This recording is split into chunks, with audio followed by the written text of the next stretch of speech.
afternoon. I'm Linda Baker, the Learning Director for the Center for Research and Education on Violence Against Women and Children.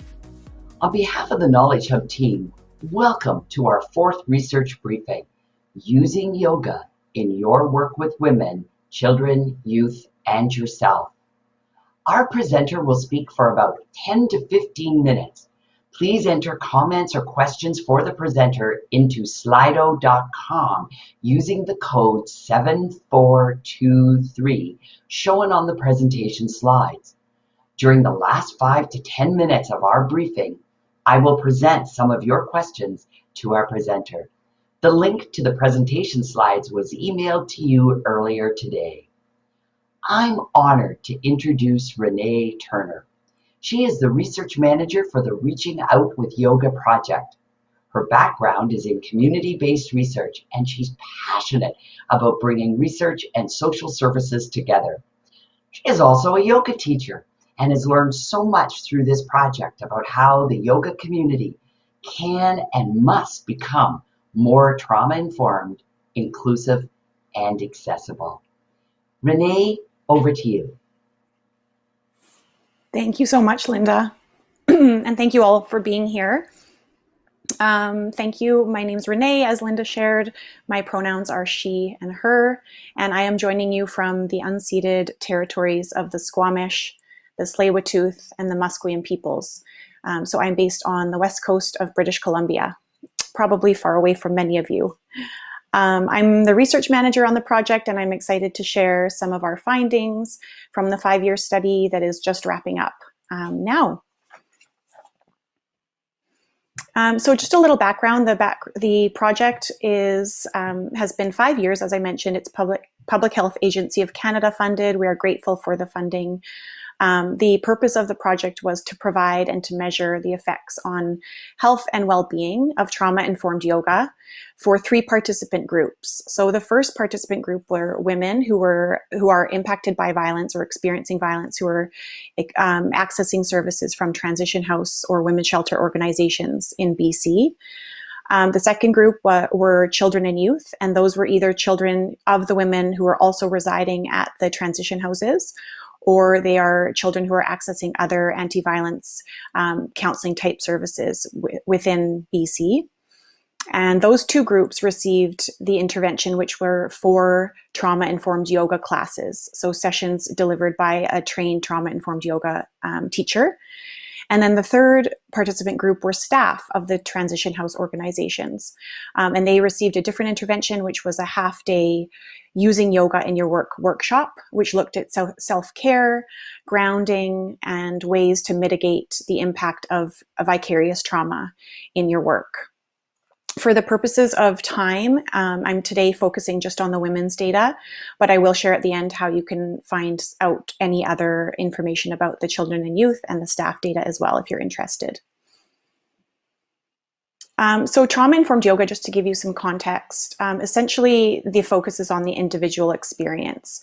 It's much more about how it feels rather than what it looks like. The student is in charge, so there's always choice and options offered. The language is invitational, so the teacher speaks like, if you wish, you can try this. If you'd like to try this now. If you would like to shift into something different, you could do that, or you can stay where you are, rather than directive language telling someone how to move their body or what to do next.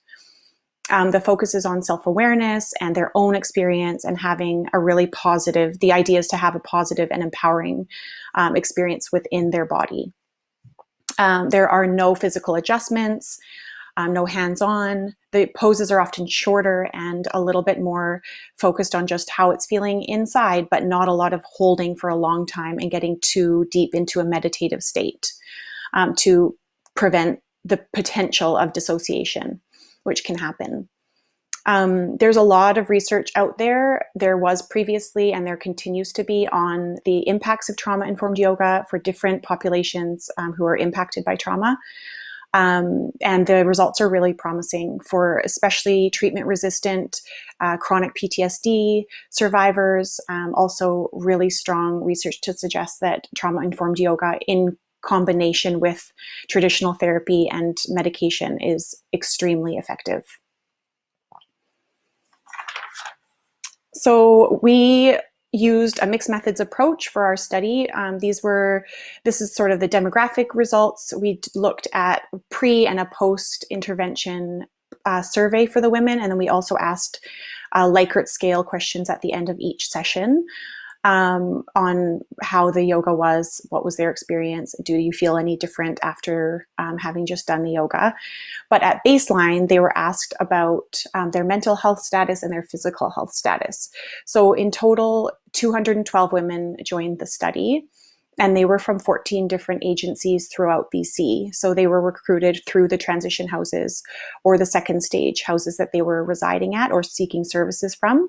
And they were invited to participate in the yoga and then also in the research.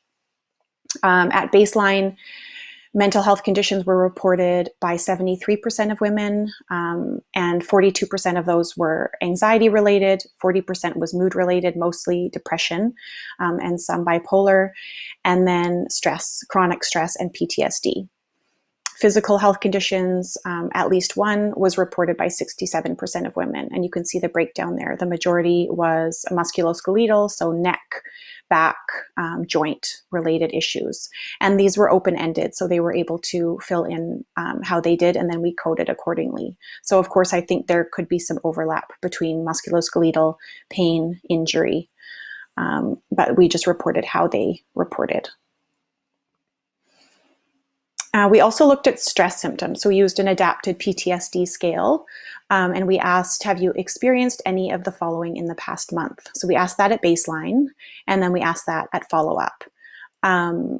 So the questions on the left were the symptoms, and then we also asked them about frequency. So not at all, once a week or less, or just a little bit, 2 or 3 times, up to 6 or more times a week, or severe.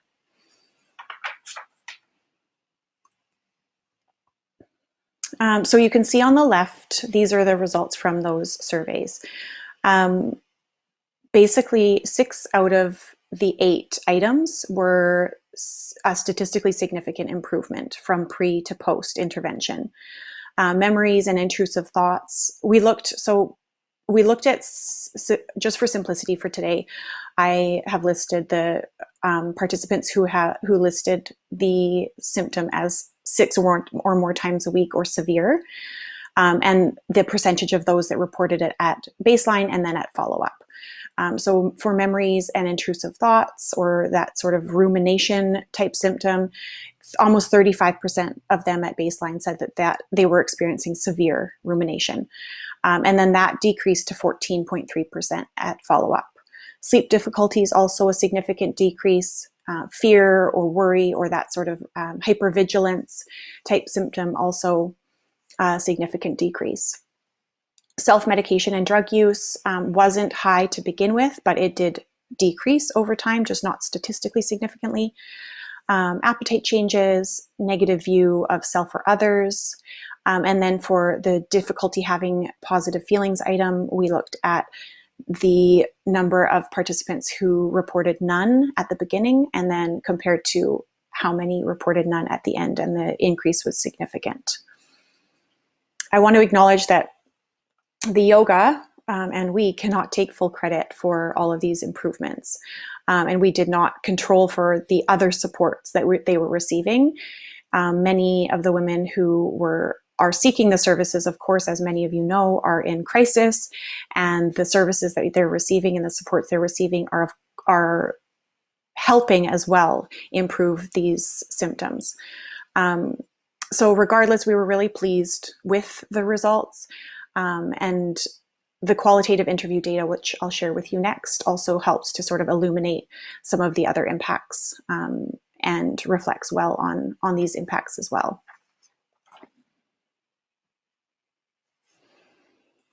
So as I mentioned, it was a mixed method study. So we also invited women to do a semi-structured interview at the end. The interviews were facilitated by community-based research assistants, which were staff at the transition house organizations that the women were staying or seeking services from. And 56 women did complete interviews. We asked about experiences, benefits and drawbacks, ways that they might be using the techniques in their daily lives, and these were the most common themes that emerged. So 86% of the women who did the interviews mentioned something to do with how the yoga impacted their ability to relax and self-regulate, as well as using the techniques to help them sleep, help them fall asleep at night, things like that.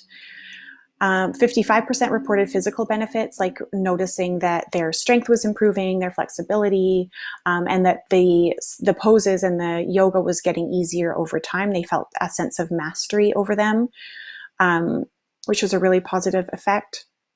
43% on how doing the yoga impacted their pain in a positive way. This quote here that I have, it's from a woman who had a surgery, and she had found that the pain after each time she did a yoga class was much better. 21% mentioned the social aspect of the program, how it made them realize that they weren't alone. They were healing and learning together. And then a few women mentioned that it was really supportive and helpful in dealing with difficult dynamics within the shared living settings that they were in. So it really brought them together as a house and as a community. And then 39% commented on this style of trauma-informed yoga being accessible and beneficial, and that it was different to what they had previously experienced with other forms of yoga that they had engaged in previously. Other statistically significant results that we saw as a result of our study, physical activity level. So we asked at baseline and at follow-up the number of times in the previous 2 weeks the women had engaged in 20 minutes or more of brisk physical activity, and we gave some examples of what that would be. And that was a significant increase over time. Also enjoyment. So I mentioned the post-class surveys that they did at the end of each class. They were across the board pretty high to begin with, but the increase over time, so from their first class to their last class, was a significant improvement from their just enjoying it, their mood feeling better, their body feeling better over time. So that was a really nice result. And then the perception of yoga in general. So we asked at baseline and then at follow-up again, whether they had done yoga before, and if so, was it pleasant on a scale of 1 to 5? Was it energizing for them on a scale of 1 to 5? And was it relaxing? And all three of those items statistically significantly increased over time from pre to post intervention, indicating a general favoring toward this style of yoga specifically.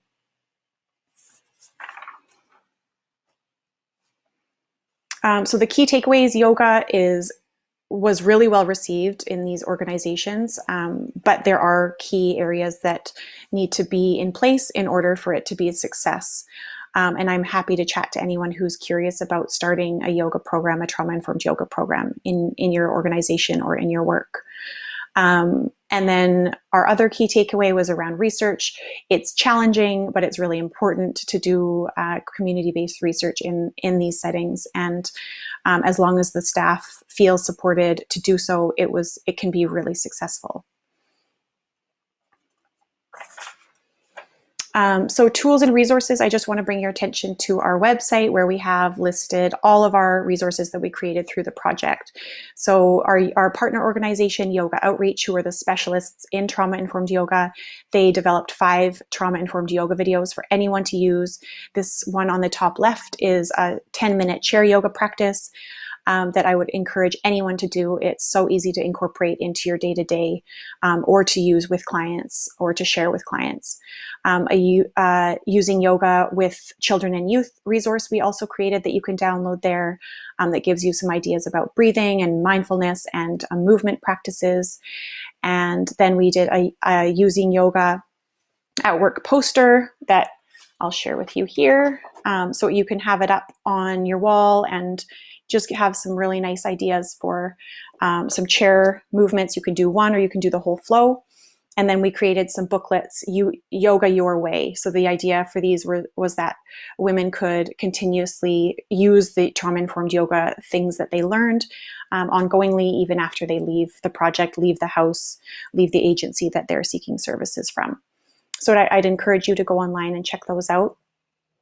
And then I promised a couple little grounding practices that you can incorporate into your day-to-day. The first one is super quick. You just essentially press down into your feet. You can close your eyes or you can keep them open, and you just feel the ground beneath you. And just the act of bringing your awareness down into your feet can really get you out of your head and out of your kind of upper body, which we all tend to stay in, especially if we're working at a computer with our minds all day.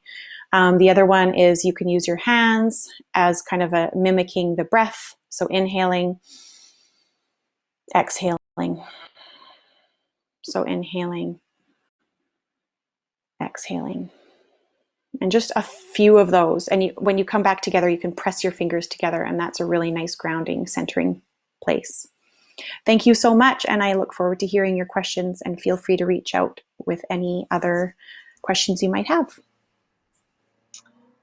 Thank you, Renee, and I'm sure you will get many questions, and in fact, we have some now. I'd like to start with, did women express fear about joining the yoga class?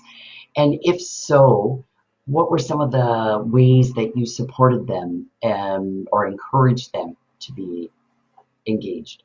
Yeah, that's a really good question, because definitely there was some reticence at the beginning from some women who, especially who had done yoga previously and it wasn't useful at all for them. It was a very invitational approach, and the recruitment was done by the staff of the organizations that they were already seeking services from. So it wasn't done by us. So that helped with just feeling like it's completely up to you. It's drop-in, it's optional. It's one of the things that we have here at the Transition House. So it was kind of framed as an optional additional program that they could engage in. And then the staff also, we gave them some language around how to explain trauma-informed yoga, and how we can just explain that it's quite different and it's completely up to you and it's super gentle. And so just setting the tone and making sure that women knew that it was not competitive. You can wear anything you want. You could wear your jeans. You could drop in. You could come whenever and just try it out. So a lot of options and a lot of just spaciousness around that invitation to participate. That makes a lot of sense. Do you have any recommendations for training? There's a question that this person is willing to travel and just wondering, in terms of the trauma-informed yoga, is there a suggestion of where someone, Yes. So on all our resources, we try and list a resource section about where you can seek more training. For trauma-informed yoga training, yogaoutreach.com.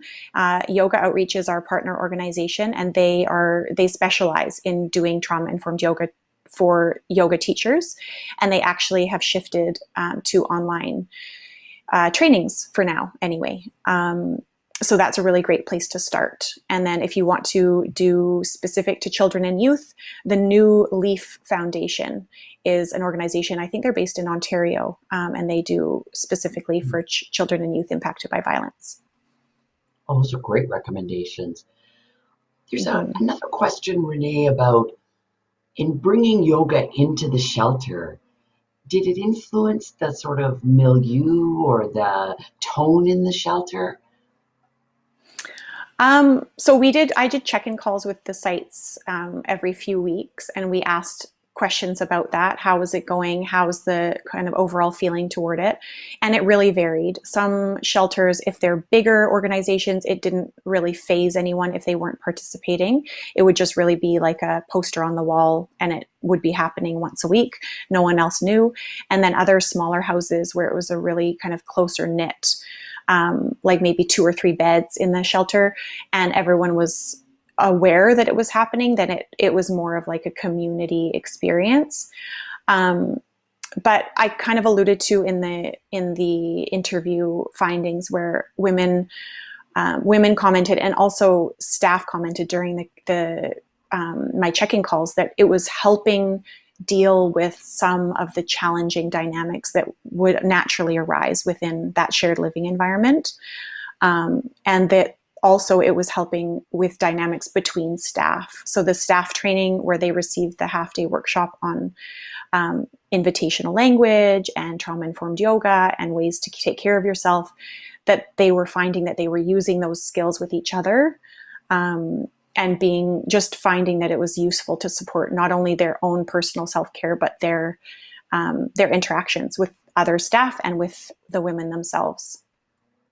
So by participating in bringing trauma-informed yoga, it facilitated a general trauma-informed approach to interactions. Exactly. Yeah, and staff actually reported that they engaged women for things that they needed to do in a different way. So if a woman was, needing to fill out some forms or something, then the staff would approach it in a different way, like, oh, can I help you with that today? Or does that feel like something that you'd like to get done today, rather than, you really need to get this done. So that sort of shift in awareness happened as well. Which brings us to another question that really follows nicely from that, Renee. Do you think many of the shelters will continue to provide trauma-informed yoga based on the results of this project and their experience? Yeah. So that was a big focus of ours, was to make sure that it stayed sustainable as possible. So with the project, all the sites got the props that they needed to have the yoga take place. They also received all the training that they needed to have. So yoga teachers within each community got trained in trauma-informed yoga. So now there are probably 50 or 60 yoga teachers who had previously not received the training, but now they are all trained in trauma-informed yoga. And those relationships have been formed and connected, and many sites have said that have continued, and even though the data collection stopped in March, the classes are still running. Some shifted to Zoom, and the plan is for that to keep going. And then other organizations of our membership at BC Society of Transition Houses have shown an interest, and they're also looking into rolling it out. And it's quite a lot more appealing now that it's not a research study, so they can just roll out the yoga without having to do the research requirements. That's understandable, but having said that, we're glad you did the research, Renee, and that was supported. We have run out of time, unfortunately, but I'd like to thank you. Remind our participants that you can learn more through Renee's kind invitation to contact her. And also, please fill out the evaluation before you go. So thank you, Renee, again, and thank you to everyone else who joined us for today. Thanks a lot. You're welcome.